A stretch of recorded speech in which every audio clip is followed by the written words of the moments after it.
오늘 우리 본문을 가지고 영원히 기억될 헌신이라는 제목으로 말씀드리겠습니다. 오늘 우리 본문이 지난주에 그 죽은 나사로를 살렸던 그 나사로의 집에서 잔치가 벌어졌습니다. 잔치가 벌어질만 하죠. 죽었던 오빠가 살아났으니까, 죽었던 아들이 살아났으니까 그 살렸던 장본인을 모셔다가 잔치를 하는 것도 당연하고, 또 주변에 있는 사람들이 얼마나 이렇게 신기하겠어요. 뭐 장례식을 해도 지금 뭐 우리나라는 지금 3일장 하잖아요. 하는데 뭐 여기는 더 길게 해요.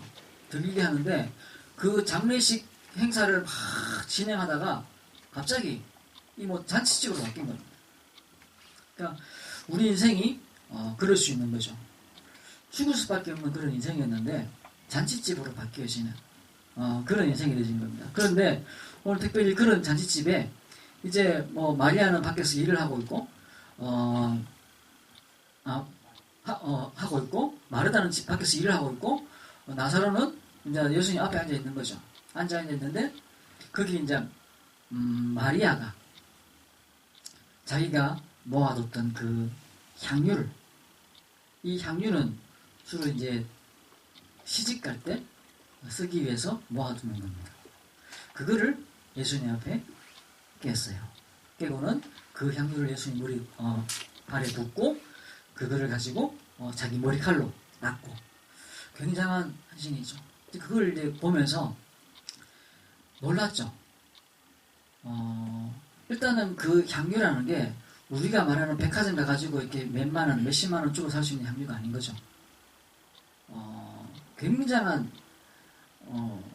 비용에 드는 그런 향유를 예수님 앞에서 팍 깨뜨렸다 자체가 놀라운 일이로, 그러면서 이 향이 전체가 막 진동하는 거죠. 그렇게 되니까 이제 다 주목할 수밖에 없는 겁니다. 그때 이제 예수님하고 다니는 12명의 제자들 중에서도 회개가 있었어요. 그 사람들이 회비를 걷어갖고 예수님 움직인 게 아니라, 예수님이 다니시면은 많은 사람들이 예수님에게 헌금을 했습니다. 그거를 누군가 한 명이 관리를 해야 되겠죠. 그게 누구냐면 가룟유다였습니다. 이 가룟유다가 뜩 일어나가지고 그거를 갖다가 그렇게 깨면 어떡하냐면서 그걸 300데나를 팔아가지고 가난한 사람들 나눠주면 이게 얼마나 많은 사람들이 먹고 빵을 먹고 떡을 먹고 고기를 먹고 배부를 수 있을 텐데 네가 왜 그걸 갖다가 허비하냐, 이렇게 이제 거기다가 소위 말해서 태클을 건 거예요. 태클을. 그럴만도 하죠. 근데 성경에서 딱 그렇게 얘기해요. 이 가룟유다는 돈을 맡은 사람인데 좀 양심이 별로 그렇게 순수하고 깨끗한 사람이 아니에요. 그렇다고 하는 거죠. 그걸 딱 가운데 설명을 딱 집어넣어요. 집어넣어놓고는 이제 예수님이 이제 그런 사람이다 라고 하는데, 예수님이 그 뒤에 내놓고, 여러분이 오해하지 말할 것은 5절, 6절 요거는 이 사람이 가룟유다가 도둑놈이다 라는 것은 예수님이 하신 이야기는 아닙니다. 그냥 이 세례 요한이 글을 쓰다가 가운데다가 집어넣은 거죠. 예수님이 저놈이 도둑놈이다 라고 생각하고 이야기하시는 건 아니에요. 그 이야기는 아닙니다. 그 이야기는 아니고 거기에 대해서 예수님이 일어나셔가지고 가만히 돌아. 나의 장례할 날을 위하여 간직하는 것이다. 이게 이 향유가요, 사람이 죽으면은 그 냄새가 나잖아요.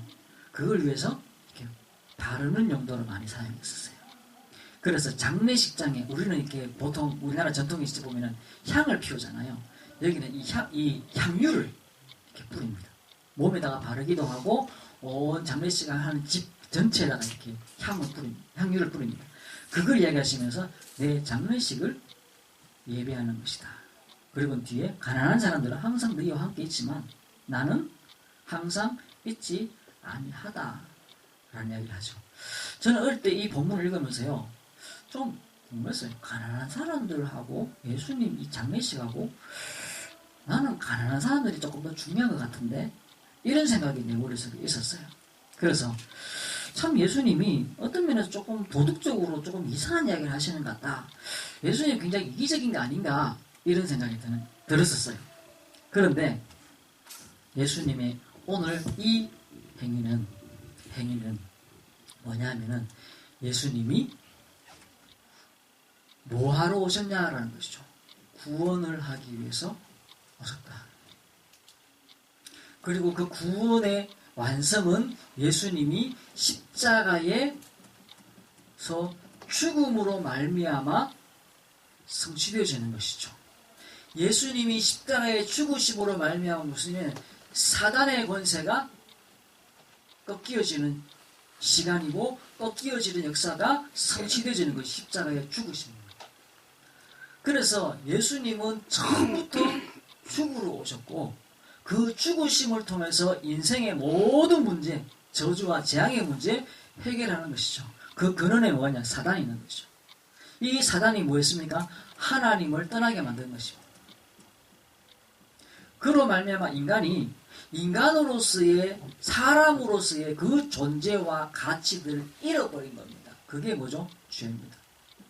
그러니까 인간이 죄악 가운데서 싸움과 멸망과 살인과 전쟁과 마약과 인간이 처하지 않아야 될 그런 비참한 상황 속에 계속 들어가게 되는 것이죠.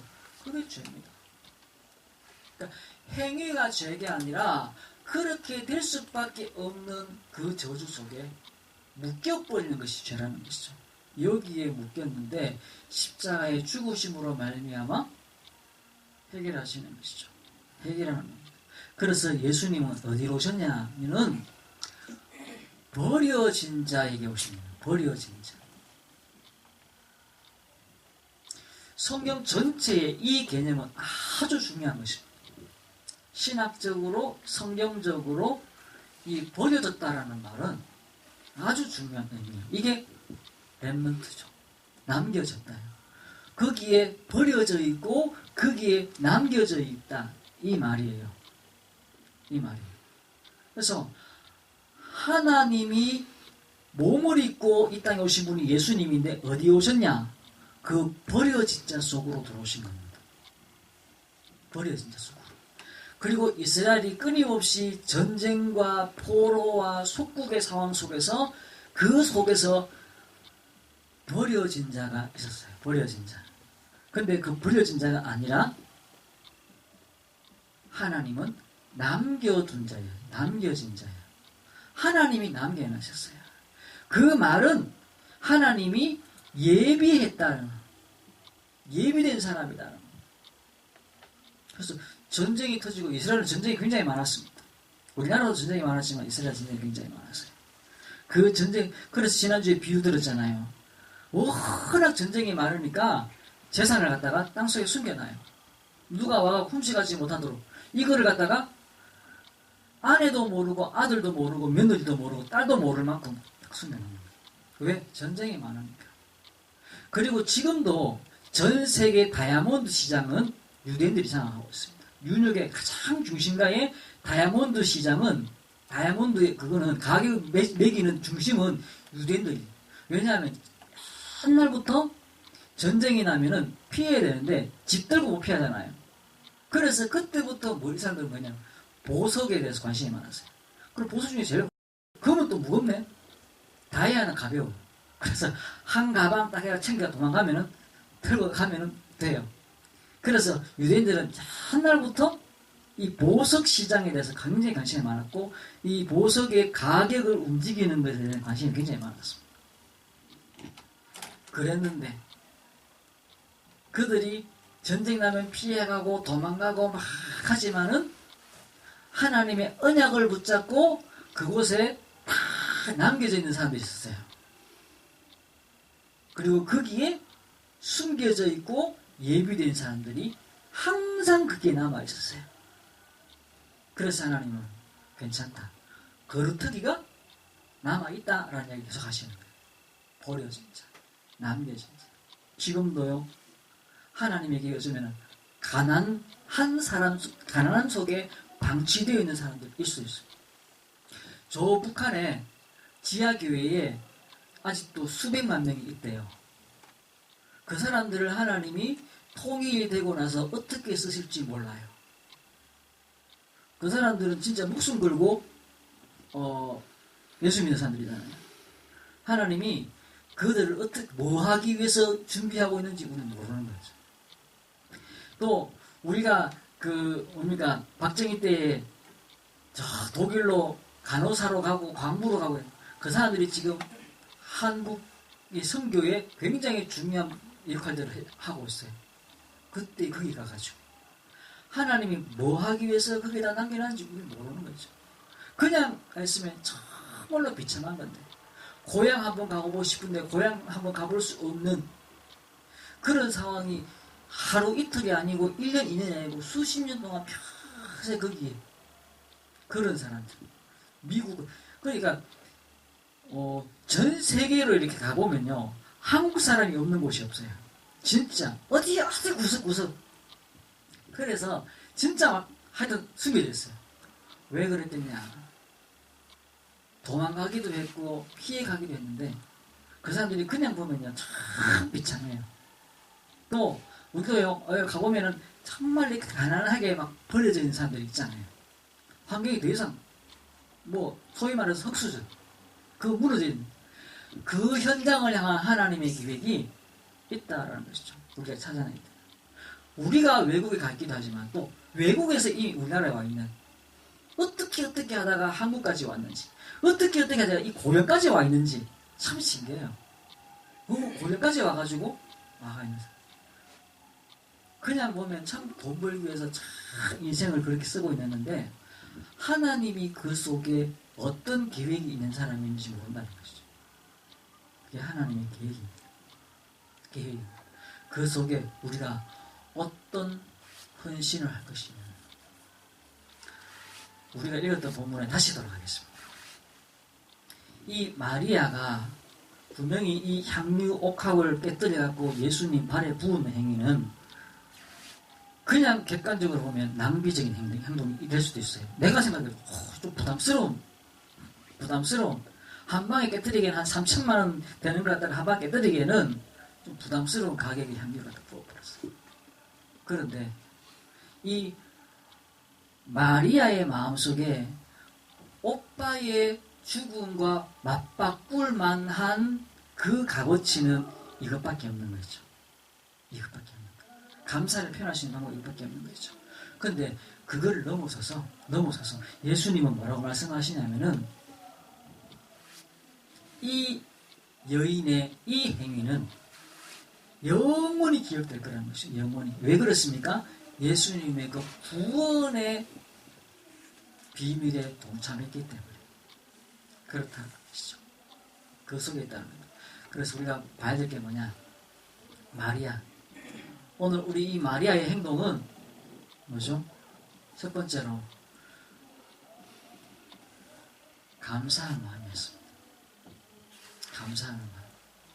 그리고 예수님을 사랑하는 모습이었습니다.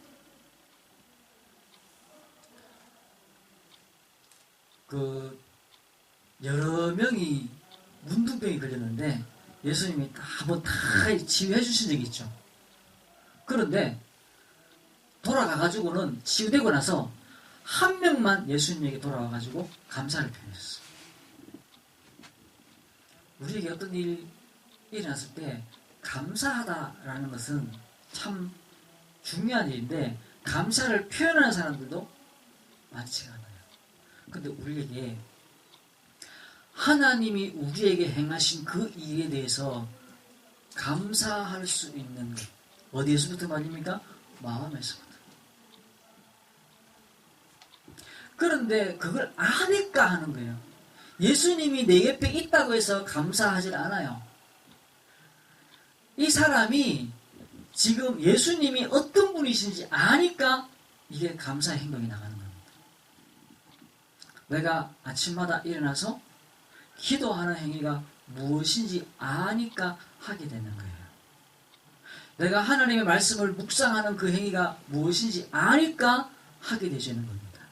주일날 대구 계신 분도 계시고 또 가까이 계신 분도 계시지만은 어디에 있든지 그 한 시간이 의미가 있고 가치가 있으니까 하게 되는 것이지 그냥 한번 가줄까 이래가지고는요 한 번은 할 수 있을지 모르지만 안 되죠. 이 마리아의 행동은 뭡니까? 예수님이 오빠를 살렸다, 나사로를 살렸다의 문제가 아니라 이 예수님이 하나님으로부터 오신 분이구나 라는 사실을 알았고, 이 예수님이 지금 온 세상 사람들을 구원하시려고 하시는구나 라는 사실을 알았고, 그래서 사단의 머리를 깼고 하나님 떠난 문제 해결하고 인간의 빠져있는 이 죄의 문제 해결할 수 있는 유일한 분이라는 사실을 알았다는 것이죠. 그런데 가론 유다라는 사람도 있죠. 제자예요, 제자. 제자의 무리 속에 있었어요. 예수님과 같이 밥도 먹고, 예수님과 같이 잠도 자고, 예수님과 같이 움직이고, 예수님이 오병이의 기적을 일으킬 때도 같이 있었고, 예수님이 안진병을 일으킬 때도 같이 있었고, 예수님이 눈보살 뜨게 만들 때도 같이 있었는데, 이 가룟 유다는요, 예수님을 이용하는 사람. 이용. 우리가 예수님을 이용할 수도 있다는 거. 뭐 기도하면 응답된다 하던데 한번 해볼까? 이런 거. 교회를 이용하기도 하고, 성도를 이용하기도 하고, 이용해요, 이용. 내가 여기 교회 가주면 내한테 뭐 좀 이득이 될까? 돼요. 근데 그런 거 말고, 이 가룟 유다 같이 물질에 관심밖에 없고, 눈에 보이는 것밖에 관심 없고, 이래 되시면요, 계속 거기에 빠지는 거예요. 예수님과 함께 있지 않은 게 아니잖아요. 예수님의 미움받은 게 아니잖아요. 근데 거기에 빠져 있는 거죠. 돈의 문제에 포인트가 있다. 우리가 보면서요, 가룟 유다를 보면서 사람들이 헌금해는 가지고 딴짓했구나, 여기에 포인트를 둘 필요는 없습니다. 그런 사람도 있죠. 많습니다. 근데 중요한 건 뭐죠? 이 가룟 유다의 눈이 안 열렸구나. 이 가룟 유다의 눈이 안 열렸어요. 이 가룟 유다의 눈이 감겨져 갖고 함께 다니고 있는 이 예수님이 하나님이시구나라는 사실을 못 봤다라는 것이 이 가룟 유다에게 저주죠. 돈 좀 그 훔치가면 어떻습니까? 예수님 그 알면서도 아무 말 안 하셨어요.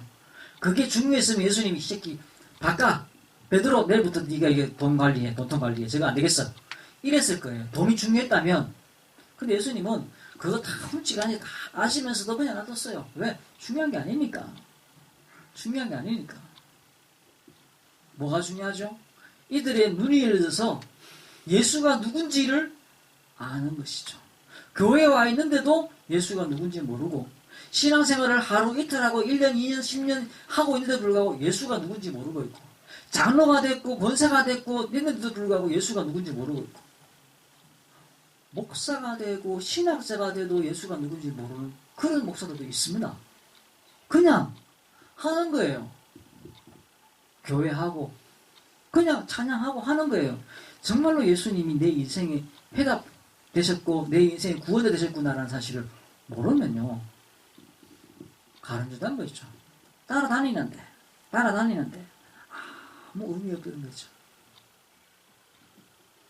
예수님이 이 가룟 유다 말고 이 마리아에게 돈이 300데나리온이 되는 그 향유를 부었기 때문이 아니라, 그 때문이 아니라, 절대 우리가 오해하면 안 됩니다. 이 여자가 예수님 발에 부었는 향유의 값어치가 얼마짜리인 줄 아냐? 라는 것에 포인트가 있는 게 아니고, 이 마리아가 예수가 하나님의 아들, 그리고 그가 그리스도라는 사실을 알았다라는 것이 중요한 것입니다. 그래서 예수님은 영원히 기억될 헌신이다. 영원히 기억될 헌신이다. 우리가 이게 알아야 돼요. 내가 헌금을 1,000원을 하든 10,000원을 하든 100,000원을 하든 이게 얼마나 중요한 값어치가 있는 것인가 하는 것이죠. 오늘 지난주에 어느 집사님이 우리 설립 예배 하는 걸 아시고 내 마음에 감동이 있어서 헌금하고 싶습니다. 제가 좀 충격받았어요. 나는 그 생각 못했는데 헌금하고 싶더라고요. 그래서 헌금하시더라고요. 참, 이게 무슨, 나는 막 불신앙 가득해가지고 막 있었는데, 이게 얼마나 중요한 것인지 아시니까 헌금하고 싶습니다. 이러시더라고요. 그게 눈인 거죠. 눈. 목사도 있잖아요. 언제 무슨 행사를 하고 뭘 하고 예배하고 기도하고 뭐 이런 거 하잖아요. 근데 목사도 그 의미와 축복을 모를 수 있어요. 교회가 주는 그 축복과 의미를 모를 수도 있어요. 그런데 이 마리아가 아주 예수님 가까이에서 예수님의 모든 부분들을 돕고 섬기고 뭐 다 했어요. 소위 말해서 뒤를 다 봐줬어요. 예수님의 필요한 것들을 다 챙겨드리고 예수님이 피곤하시기도 하셨고 예수님이 힘들기도 하셨습니다. 그럼 사람이 피곤하고 힘들어지면 뭐가 나오죠? 짜증이 나와요. 예수님은 짜증 내셨을까? 화내셨을까? 화내는 부분이 나오기도 합니다. 그러면은 마리아가 잘 그런 거 많이 받겠죠. 그런데 마리아는 뭐 했냐? 알았어요. 이분이 하나님의 아들이시구나. 이분이 그리스도시구나. 라는 사실을 알았다는 것이죠. 그러니까 우리는 자꾸 얘기해봐요. 300데나리온 되는 향유 여기에 피를 딱 꽂혀요. 돈통을 훔치가는 가룟유다. 여기에 우리는 확 꽂혀버리는 거죠. 그건 별로 중요한 거 아니에요. 가룟유다가 나쁜 이유 돈통 훔치가는 거 이게 아니에요. 마리아가 좋은 이유 그 어마어마한 향유를 부어서 예수님 발에다가 부어가지고 했는 그게 아니라니까요. 이 가룟유다는 눈이 가리워졌고 이 마리아는 눈이 열려져서 그 예수님이 하나님의 아들이요 예수님이 그리스도시구나 라는 사실을 알았다라는 사실이죠. 이게 중요한 겁니다. 우리가 뭐 해야 되냐? 하나님 나도 눈 열리게 해주옵소서. 내가 눈이 열려져서 예수가 그리스도시구나 하는 사실을 알게 해주옵소서. 이 8절에 가난한 자들은 항상 너희와 함께 있거니와 나는 항상 있지 아니하니라. 이 말을 이해할 수 있는 눈이 열리게 해주옵소서. 굉장히 그냥 보면요. 우리가 그냥 인간 대 인간으로 보면요. 굉장히 좀 이렇게 이기적인 말과 행동을 갖다 보여요. 저 가난한 것들은 다 너희와 같이 있잖아. 나는 너희와 함께 있을 수 없어. 이 말이 어떻게 들리냐는 것이죠. 예수님이 십자가에 죽으러 오셨고 그로 말미암아 모든 가난과 저주와 재앙을 해결할 수 있는 분이시다는 사실을 말씀하고 있는 것이죠. 계속 그걸 이야기하고 있어요. 내가 하나님이다 라는 이야기하고 있는 것이죠. 그래서 우리가 봐야 될 성경에 가장 중요한 시간표가 있어요. 지난주에 우리가 봤던 대로 나사로가 죽음의 상황에 왔어요. 그때에 예수님이 잘 강조하신 말씀, 이 때를 위함이다. 이 때를 위함이다. 그리고 너희에게 믿음을 주기 위함이다. 이거를 예수님이 계속 강조하셨어요. 그래서 내가 지금 그 나사로 옆에 있지 않은 것을 너희 감사해라. 왜 그렇죠? 그 구원의 시간표, 하나님의 계획이 이루어지는 순간, 그 순간이 일어났다는 것이죠. 근데 그게 언제 일어났냐? 이스라엘이 노예되어 있을 때. 출애굽기 3장 1절에서 8절 모세를 통해서 출애굽하게 만드는 일들이 일어났다는 것이죠. 그래서 우리가 그 노예되고 포로되고 속국되어 있는 그 상황과 그 순간들을 잘 파악해야 돼요. 그렇죠? 성경에 이스라엘이 계속 포로가 되어 있었어요. 스바냐 2장 7절 말씀처럼. 또 이스라엘이 속국이 되어 있어요. 속국. 로마의 사도행전 1장 6절 7절. 이때에 성령이 이스라엘에게 임하는 그 축복의 시간표가 열려졌더라는 것이죠. 열려졌더라는 것이죠. 우리가 이 순간 내 인생의 시간표가 마찬가지예요. 하나님이 지금 나를 노예되고 포로되고 속국되고 여기서 해방하신 하나님의 중요한 시간표가 있구나. 그 구원의 시간표. 그렇죠? 그래서 노예되어 있고 포로되어 있는 그 사람에서부터 빠져나오게 만드는 하나님의 그 시간표를 우리가 잘 관찰해야 돼요. 우리는 좋은 곳에 이렇게 많이 관심이 가요. 그리고 멋있는 사람들한테 관심이 많이 가요. 아니라는 것이죠. 하나님의 계획이 있는. 그래서 하나님의 인도의 시간표, 그리고 하나님의 말씀이 성취되어지는 그 응답의 시간표를 우리가 잘 봐야 되는데, 그게 어디냐? 노예되고 포로되고 속국되어 있는 그 타이밍에 보라는 것입니다. 그래서 바울이 뭐라 그랬죠? 빌립보서에 감옥에 갇혔어요. 시위대 뜰이라고 그랬습니다. 그런데 이 뜰에 갇혔을 때 많은 사람들이 바울을 비난하면서 욕했어요. 저 봐라, 돌아다니면서 뭐 예수 전하더니만 저렇게 됐다면서. 또 한쪽에서는 뭐라 그러냐, 그거와 관계없이 복음 전했습니다. 바울은 그 시대들에 갇힌, 감옥에 갇힌 그 상황을 보면서 기회로 봤어요. 기회. 복음 전할 수 있는 기회. 복음 전할 수 있는 기회. 오늘 우리가 묵상기도 처음 예배 시작할 때 예레미야 33장을 읽었는데, 예레미야가 감옥에 갇혔습니다. 감옥에. 그런데 너는 내게 부르짖으라. 뭐란 말입니까? 기도할 기회라는 것입니다. 그럴 때에 하나님이 그에게 뭘 보이시는 기회라는 겁니까? 하나님의 영광을 보게 만드시는 기회다라는 것이죠. 영광을 보게 만드는 기회입니다. 우리가 뭘 해야 되느냐? 하나님의 시간표가 일어나는 중요한 때를 봐야 된다는 것이죠.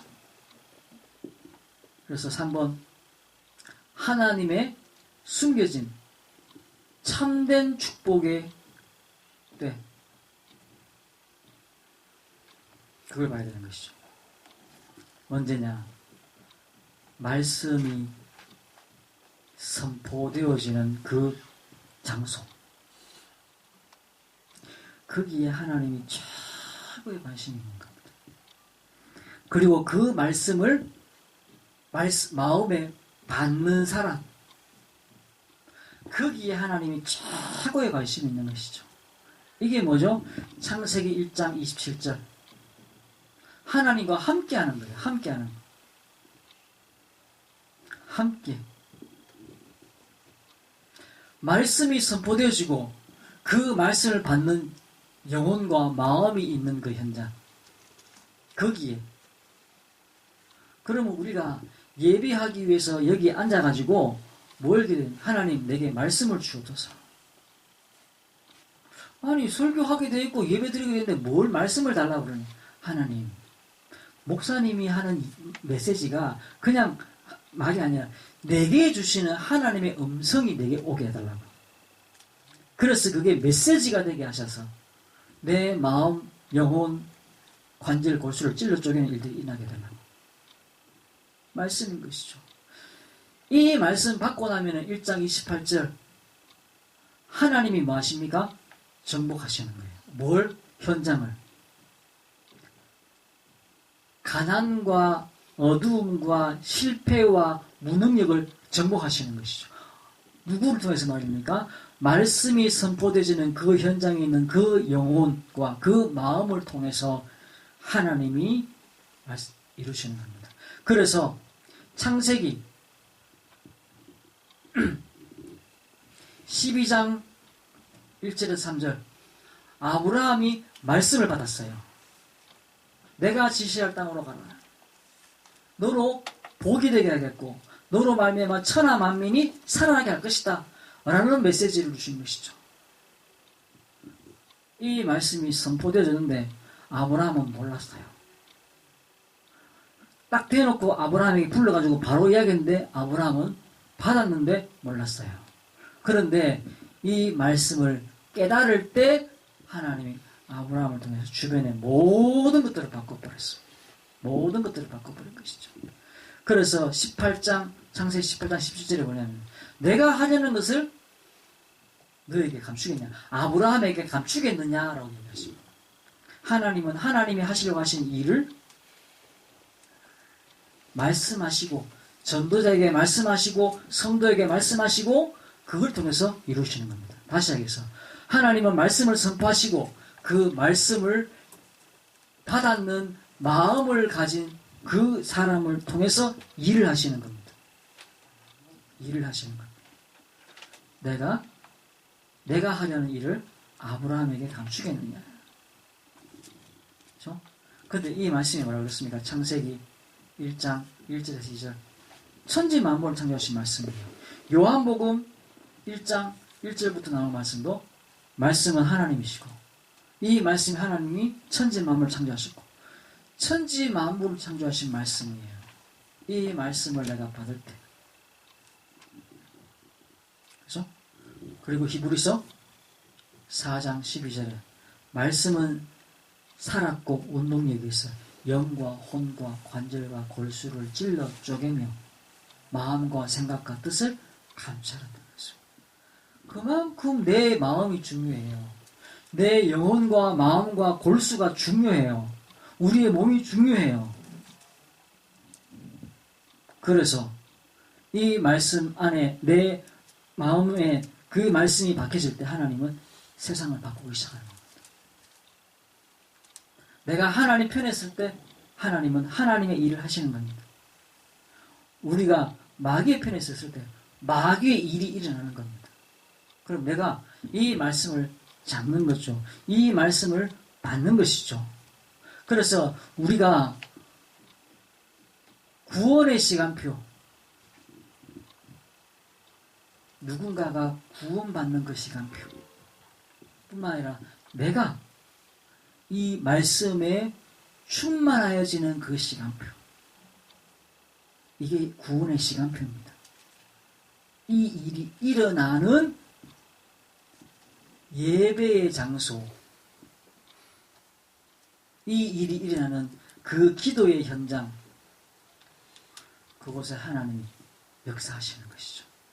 그곳에 주의 군대가 동원되시고 주의 천사가 파송되시는 것입니다. 그리고 거기에 하나님의 나라가 임하는 것이죠. 내가 있는 그곳에. 내가 그 말씀을 잡고 그 말씀을 내 마음에 각인시키는 그 순간에 하나님은 내 주변에 하나님의 역사를 일으키시는 겁니다. 그때에 만남이 일어나고 그때에 경제가 따라오고 그때에 모든 행정들이 일들이 변화되어지는 것이죠. 우리가 밥 먹으려고도 시간 약속을 합니다. 내일 12시에 점심 먹자. 어디서 먹자. 그 계획도 세워요. 또 도둑놈들은, 강도들은 강도를 하기 위해서 모여서 계획을 짜고 물건도 사고 마음도 맞추고 행동도 맞추고 옷도 맞추고 그렇게 해갖고 뭐합니까? 강도짓 하러 갑니다. 그때 무슨 일이 나겠어요? 하나님이 하나님의 말씀을 주시고 그 말씀을 이루시려고 할 때 무슨 일이 나겠냐면 중요한 일이에요. 그걸 내가 믿는 거죠. 마음에 이 말씀이 성취되어지는 이게 뭐야? 예배 시간. 이게 지금 이 장소 이 예배 시간인 거죠. 이게 중요한 눈이 열려지는 것이죠. 가룟 유다는 그걸 몰랐습니다. 그냥 훔친 게 아니고 몰랐어요. 지금 여기가 뭐 하는 장소인지, 지금 이 모임이 뭐 하는 모임인지 가룟 유다는 몰랐어요. 이 마리아는 오빠가 살아난 게 문제가 아니고, 오빠가 살아난 게 문제가 아니라 이 마리아는 알았어요. 지금 이 예수님이 누군지 알았다라는 것이죠. 그렇기 때문에 예수님이 말하는 영원히 기억해.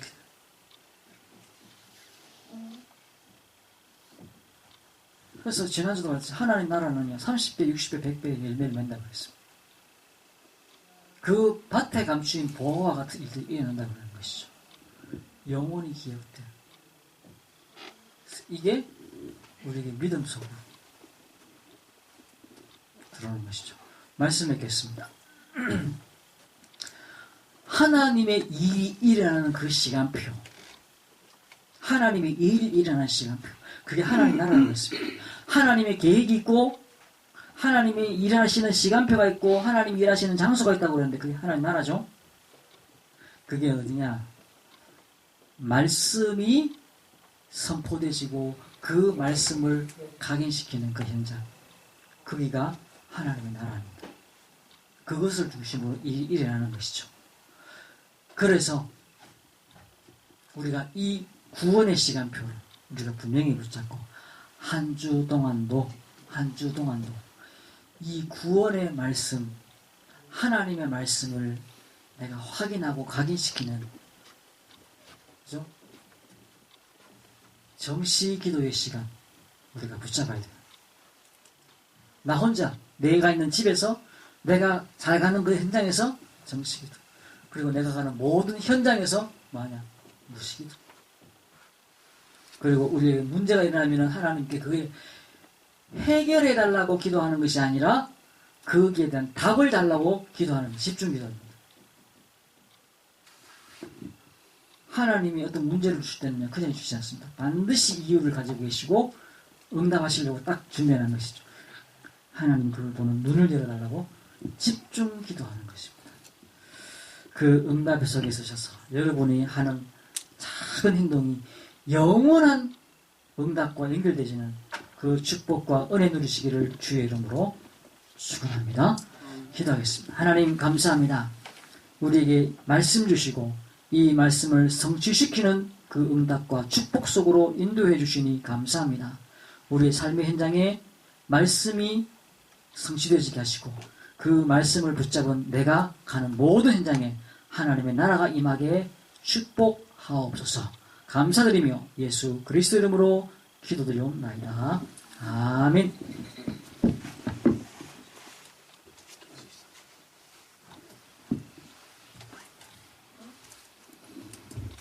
교회에서 알려드릴 말씀 전해드리겠습니다. 처음 나오신 분을 진심으로 환영합니다. 등록하셔서 말씀의 은혜와 성도교제 나누시기 바랍니다.